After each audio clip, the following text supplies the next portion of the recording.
How does a theology rooted in peace get twisted into a weapon of war?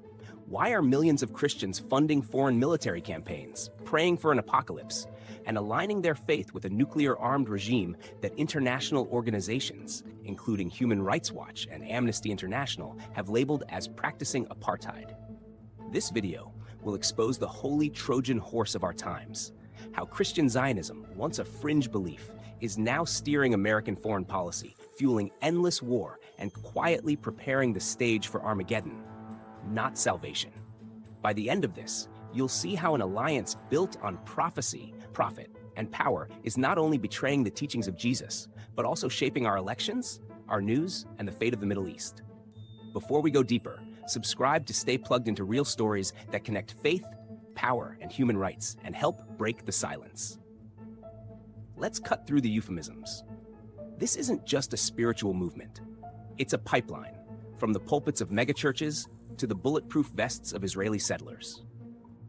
Organizations like Christians United for Israel, UFI, with over 10 million members, apply coordinated political pressure and donate millions annually to causes supporting Israeli military and settlement expansion. According to the U.S. State Department, Israel receives $3.8 billion annually in military aid from the U.S., a policy heavily defended by pro-Israel Christian lobbies.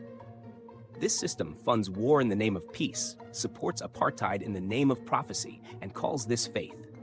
But Jesus said, "Blessed are the peacemakers, not blessed are the arms dealers." He didn't preach state power or ethnic supremacy.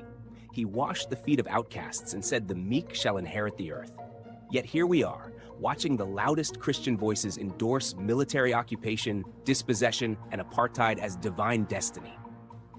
And it gets worse. Many of these same voices aren't supporting Jews for who they are. They're leveraging them as characters in an end-times fantasy. John Hagee, founder of CUFI, has preached that supporting Israel is a biblical mandate to bring about the second coming, even if it means war. But many Jewish voices, including organizations like Jewish Voice for Peace and Not in My Name, reject this instrumentalization of their identity. It's not love, it's a conditional alliance.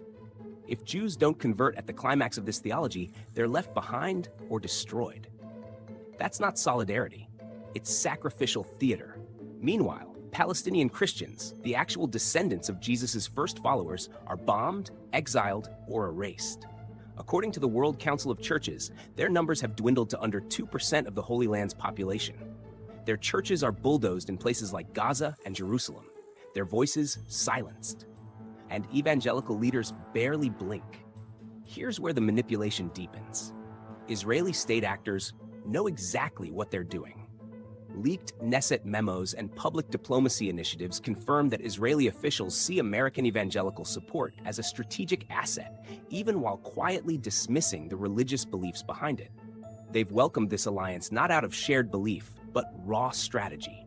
Billions of dollars in aid, unwavering political cover, and a media machine boosted by fundamentalist fervor? That's not divine intervention. It's smart lobbying. So who's manipulating whom? The Christian Zionists are using Israel for their apocalypse. Israel is using them for their occupation. And in between, ordinary Palestinians and Jews, farmers, mothers, students are dying for someone else's script.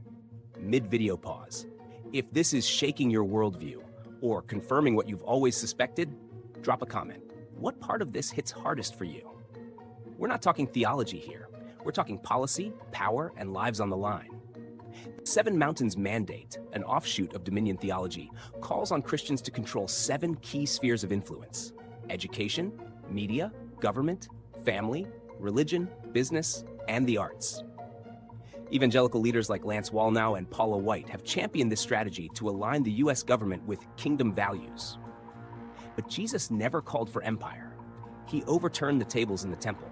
He didn't build armies, he healed the wounded. What these leaders are pushing is a theology of conquest, not compassion. It is a betrayal of the very gospel they claim to preach.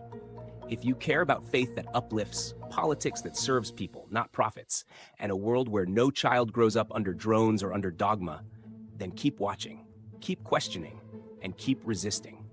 And if you want to go deeper, support grassroots groups like Churches for Middle East Peace, or listen to voices from organizations like Kairos Palestine. Help amplify faith that liberates, not faith that dominates. Let's grow this movement. Like, share, and subscribe to help us dismantle lies with truth and bring back the radical love Jesus actually stood for.